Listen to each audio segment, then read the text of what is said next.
विदा लिए चलते हैं आपको लखनऊ। आरोग्य भारती शिखर सम्मेलन में सीएम योगी का संबोधन सुनते हैं। ये बैठक देश की आबादी के सबसे बड़े राज्य उत्तर प्रदेश के अंदर आयोजित किया है।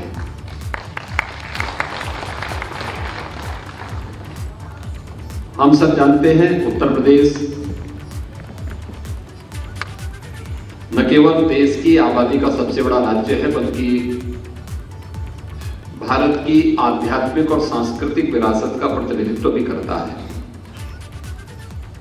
और भगवान धन्वंतरी, जिनकी स्मृति को ध्यान में रखकर के हम लोग इस आयोजन को आगे बढ़ाते हैं, उनकी पावन भावभूमि भी उत्तर प्रदेश की ही धरती है। और इस अवसर पर मैं आप सबका हृदय से स्वागत करता हूं, अभिनंदन करता हूं। आरोग्य भारती अखिल भारतीय स्तर पर संपूर्ण आरोग्यता को प्राप्त करने के लिए विगत 20 वर्षों से कार्य कर रही है। और इस सदी की सबसे बड़ी महामारी के दौरान आरोग्य भारती के स्वयंसेवकों और कार्यकर्ताओं की कार्य पद्धति को हम सब ने बहुत नजदीक से महसूस भी किया। हम देख रहे थे बहुत सारी जगह इस प्रकार की स्थितियां थी कि प्रत्येक नागरिक को कोरोना जैसी महामारी से बचाव के लिए और जागरूकता के लिए जो विभिन्न प्रकार के कार्यक्रम चल रहे थे, उन कार्यक्रमों के साथ न केवल शासकीय स्तर पर बल्कि आम जनमानस की सहभागिता के माध्यम से जन जागरूकता के जिस कार्यक्रम को हाथ में लेके लिया गया था, इसे आगे बढ़ाने की जब बात सामने आई थी, तो आरोग्य भारती उन कुछ चुनिंदे संगठनों में से एक था जिसने सरकार के साथ कदम से कदम मिलाकर के बिना किसी भेदभाव के समाज के प्रत्येक तबके को उत्तम आरोग्यता प्रदान करने के लिए कोरोना कालखंड में एक कार्य भी उस अभियान के साथ जुड़ करके एक सराहनीय प्रयास किया था। जैसे कोरोना कालखंड के दौरान में देख रहा था, लॉकडाउन प्रारंभ होते ही अगर विभिन्न स्वयंसेवी संगठनों की मैं बात करता हूं, अकेले राष्ट्रीय स्वयंसेवक संघ और उससे जुड़े हुए स्वयंसेवक थे जो आम जनमानस की सेवा के लिए अपने आप को पूरी समर्पित भाव के साथ लगे हुए थे। और आरोग्यता के क्षेत्र में आरोग्य भारती से जुड़े हुए स्वयंसेवक, वैद्य और चिकित्सक इस अभियान के साथ जुड़ते हुए दिखाई दे रहे थे। उसने उस समय बहुत सारी चीजों को सामने रखा था। और जब हम भारत की बात करते हैं तो स्वाभाविक रूप से हमारे मन में बात आती है कि कोरोना में भारत का परिणाम दुनिया के किसी भी अन्य देश की तुलना में बेहतर कैसे रहा। ये सबके सामने है कि आदरणीय प्रधानमंत्री मोदी जी के नेतृत्व में समय से लिए गए निर्णय और समय पर की गई व्यवस्था के साथ साथ पूरे देश के अंदर उनका संवाद और उनका संबोधन और मार्गदर्शन कोरोना के इस प्रबंधन में एक बड़ी भूमिका का निर्वहन तो कर ही रहा था, लेकिन साथ साथ सरकारी मशीनरी के साथ साथ विभिन्न स्वयंसेवी संस्थाओं ने भी इस पूरे अभियान के साथ जुड़ करके जो कार्य किया। दूसरा, भारत की जो हमारी जीवन पद्धति है, इस जीवन पद्धति ने भी प्रत्येक नागरिक को बचाने के लिए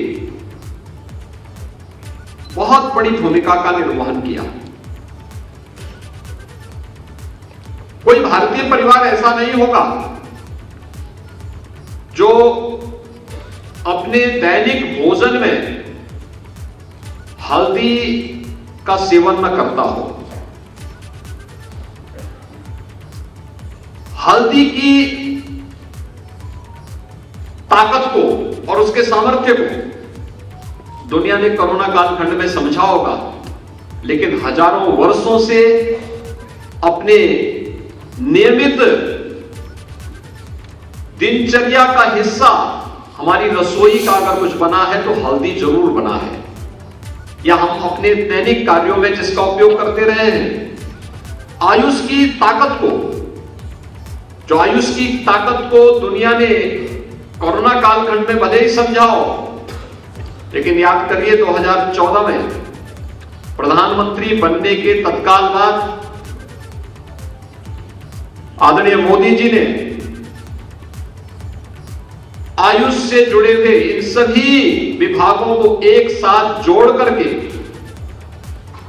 देश को एक नए मंत्रालय के रूप में एक नई दिशा देने का काम भी किया। ये सभी चीजें बताती हैं कि ताकत हमारे पास पहले भी थी, लेकिन हमने कभी उसको उस रूप में महत्व देने का प्रयास नहीं किया। योग की परंपरा के साथ हर व्यक्ति जुड़ता था, उसका दोनों पक्ष थे। कुछ लोग अपने आध्यात्मिक उन्नयन के साथ योग की परंपरा के साथ जुड़ते थे, कुछ लोग उससे पीछे भागते थे। अनेक प्रकार की बातें थी उसमें थी। लेकिन जब 21 जून की तिथि विश्व योग दिवस के रूप में प्रधानमंत्री मोदी जी के प्रयास से जब उसे मान्यता प्राप्त हुई, तो आज भारत ही नहीं, दुनिया के लगभग 250 देश भारत की ऋषि परंपरा के इस प्रसाद के साथ प्राप्त करने के लिए किस प्रकार से लालायित दिखाई देते हैं। 21 जून की तिथि को दुनिया के कोने कोने में, भारत के अंदर तो हर पार्क में और हर सार्वजनिक स्थान पर योग के साथ जुड़ते हुए, और जो एक कार्यक्रम बनता है एक पूरे पखवाड़े का, इसके साथ तो हम जुड़ते ही हैं, लेकिन दुनिया के अंदर भी योग के प्रति आम जन के मन में जो भाव है वह भारत की इस समृद्ध आरोग्यता के प्रति इस भाव को प्रदर्शित करता है। आखिर इसका भाव आया कहां से? क्योंकि भारतीय मनीषा तो एक ही बात करता रहा है कि शरीर माध्यम खलु धर्म साधनम, यानी एक स्वस्थ शरीर ही धर्म के सभी साधनों को पूरा कर सकता है। और धर्म के सभी साधन यानी एक स्वस्थ शरीर में ही निहित होते हैं। इसका मतलब उत्तम आरोग्यता को प्राप्त करना ये प्रत्येक भारतीय का पहले से ही दिनचर्या का हिस्सा रहा है, और इसलिए उसके समय पे जगने की आदत रही हो, समय पे सोने की आदत रही हो, समय पे अपने भोजन की दिनचर्या के साथ जुड़ने का रहा हो, या रसोई का हिस्सा रहा हो, या अपने जीवन के प्रत्येक संस्कार से जुड़े हुए उन सभी कार्यक्रमों को हर भारतीय परिवार और हर भारतीय नागरिक उसके साथ अपने आप को जोड़ता रहा है। भारतीय मनीषी उसी बात को लेकर के सदैव हमें एक नई प्रेरणा और नया प्रकाश देते रहे हैं। और इसीलिए कोरोना कालखंड में जब रिजल्ट्स की बात सामने आई है, यद्यपि ये अपने आप में एक बड़ी वैसी स्थिति भी लगती है कभी कभी कि महामारी के दौरान हम लोग कैसे तुलना कर सकते हैं, लेकिन जब वैश्विक मंच पर यह बात सामने आती है तो हम लोगों को बोलने में कोई संकोच नहीं होता। हो सकता है कि हमारा हेल्थ इंफ्रास्ट्रक्चर दुनिया के अंदर यूरोप और अमेरिका जैसे देशों की तुलना में कमजोर रहा हो, लेकिन कोरोना कालखंड में बेहतरीन प्रबंधन के जिससे भारत का जो परिणाम था वह इन सभी देशों से बहुत अच्छा रहा और रिजल्ट भी हमारे पक्ष में बहुत अच्छा है। आप देखेंगे यूएस की जो कुल आबादी है वह भारत की आबादी की 1/4 है, लेकिन जब परिणाम की बात आती है तो रिजल्ट में कोरोना से भारत से 1.5 गुना मौतें अकेले यूएस में हो गई। यूरोप के परिणाम भी बहुत अच्छे नहीं थे। ये चीजें दिखाती हैं कि दुनिया जीवन में स्वानुशासन भी उतना ही महत्व रखता है जितना हेल्थ इंफ्रास्ट्रक्चर की अपनी वैल्यू होती है। और आज जिस दिशा में भारत के अंदर ये संभावनाएं बढ़ी है, हेल्थ टूरिज्म की जिन संभावनाओं को आज भारत आगे बढ़ा रहा है, इसने उन संभावनाओं में एक नई गति दी है, जो एक नए तरीके से कार्य करना प्रारंभ हुआ है। उत्तर प्रदेश जैसे राज्य की जब बात करते हैं, उत्तर प्रदेश की आबादी आज के दिन में 25 करोड़ है। 25 करोड़ की आबादी के राज्य में हमारे 75 जनपद हैं। 1947 से लेकर के 2017 तक 70 वर्षों में उत्तर प्रदेश में केवल 12 गवर्नमेंट मेडिकल कॉलेज खुल पाए थे और 2017 से लेकर 2022 के बीच में वर्तमान में हम लोग प्रदेश के अंदर 35 नए मेडिकल कॉलेज के साथ एक जनपद एक मेडिकल कॉलेज निर्माण की प्रक्रिया के साथ जुड़ चुके हैं। जो शेष 16 जनपद हमारे बचे थे, जिन जनपदों में मेडिकल कॉलेज नहीं बन पाए थे, गवर्नमेंट या निजी क्षेत्र ने जहां पे रुचि नहीं ले पाए या समय पे उस कार्यक्रम को आगे नहीं बढ़ा पाए, वहां पर भी हमने पीपीपी मोड पर इस कार्य को आगे बढ़ाना प्रारंभ किया।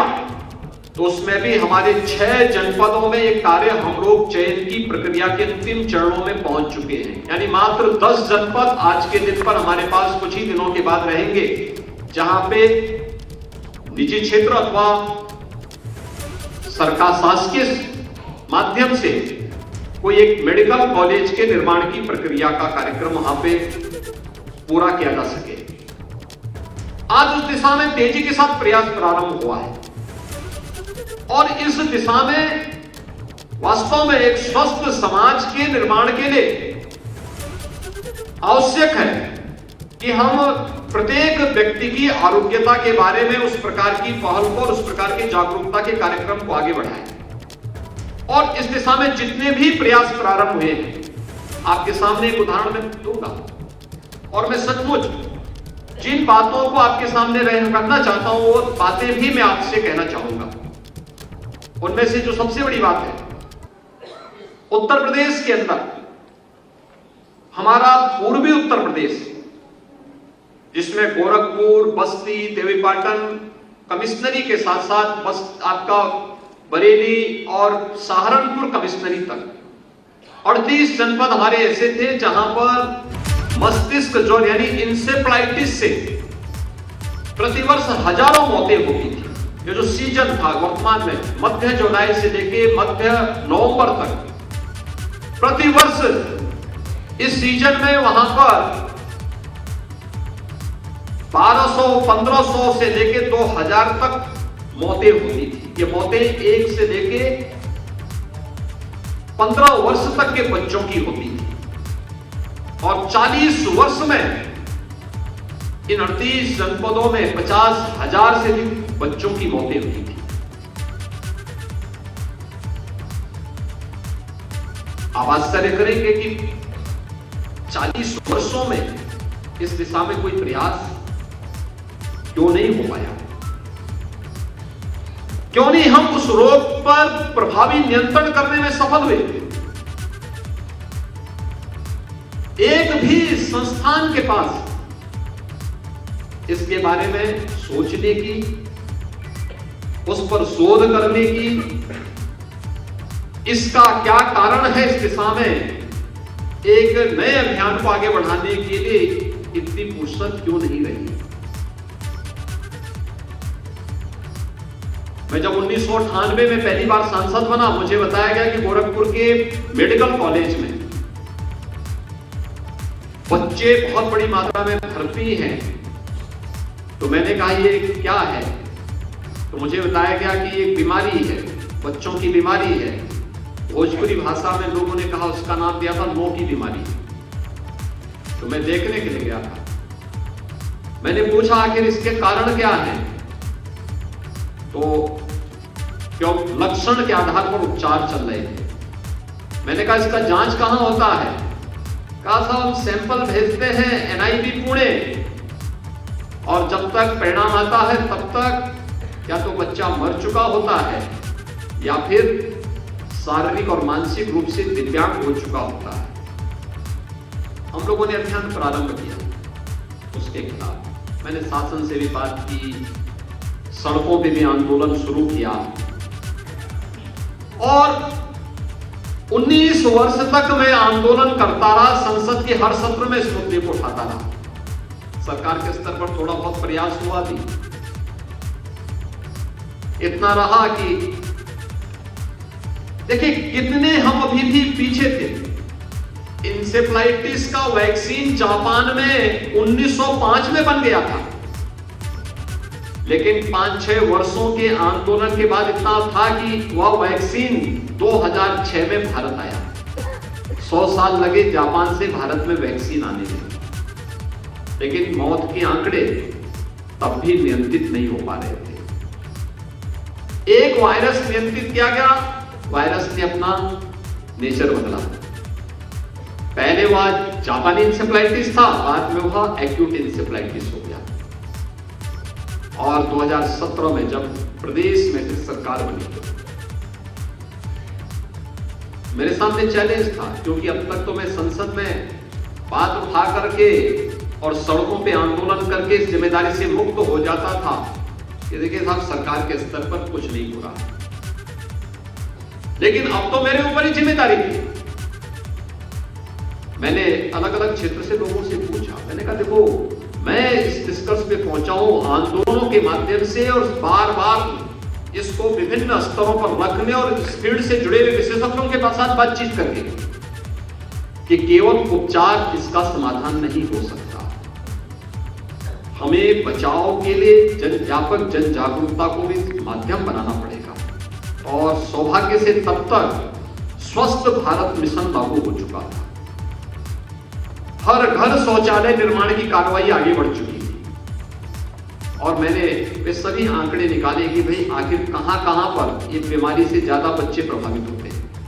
उन गांवों की सूची निकाली। प्रदेश में अंतर विभागीय समन्वय कराया और स्वास्थ्य विभाग को नोडल विभाग बनाया। स्वास्थ्य विभाग के साथ साथ मेडिकल एजुकेशन को, आयुष को, नगर विकास को, ग्राम्य विकास और पंचायती राज को, बेसिक माध्यमिक शिक्षा को, दिव्यांगजन कल्याण विभाग को, समाज कल्याण विभाग को, महिला और बाल विकास विभाग को, इन सबको हमने जोड़ा और फिर मैंने सामूहिक रूप से इस अभियान को आगे बढ़ाया। जब मैं इस कार्यक्रम का शुरुआत करने के लिए कुशीनगर जनपद जो सर्वाधिक प्रभावित जनपद था, जब उस जनपद में गया तो अपने शुरुआत की थी वहां पर उन बस्तियों में स्वच्छता के लिए एक तो सफाई अभियान की, दूसरा वहां पे उन परिवारों को मुसहर बस्तियों में साबुन वितरण करने की, और उनको बताया गया कि हाथ कैसे साफ करने हैं। कोरोना कालखंड में आपने देखा होगा पहला जो अभ्यास कराया गया वह कैसे हम लोग वायरस से बचाव के लिए हाथ की सफाई रखें, कैसे सफाई करनी है, क्या होना। लेकिन ये हमने 2017 में जब वहां शुरू किया तो मीडिया मेरे खिलाफ 3 दिन तक मेरे खिलाफ मीडिया ट्रायल चला था कि देखिए गरीबों का अपमान हो रहा है।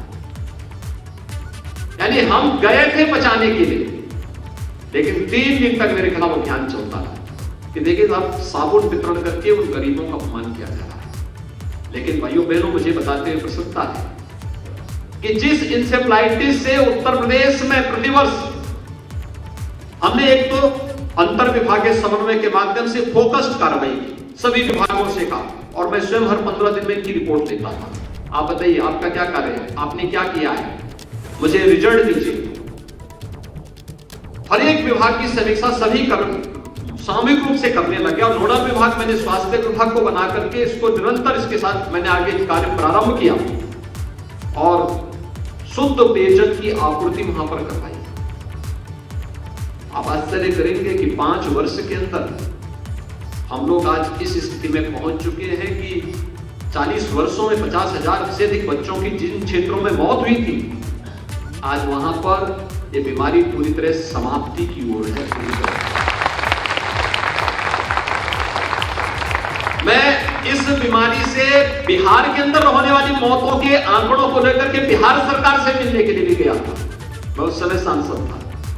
वहां की सरकार मानने को ही तैयार नहीं थी कि बीमारी से मौत हो रही है। मैंने कहा भी नहीं है, सच है। और मैंने तो उनके पास मैंने को बताया, मैंने कहा देखिए आप क्या इन गांवों से इन जनपदों से ये बीमारी लोग आ रहे हैं, गोरखपुर के मेडिकल कॉलेज में ही भर्ती होते हैं।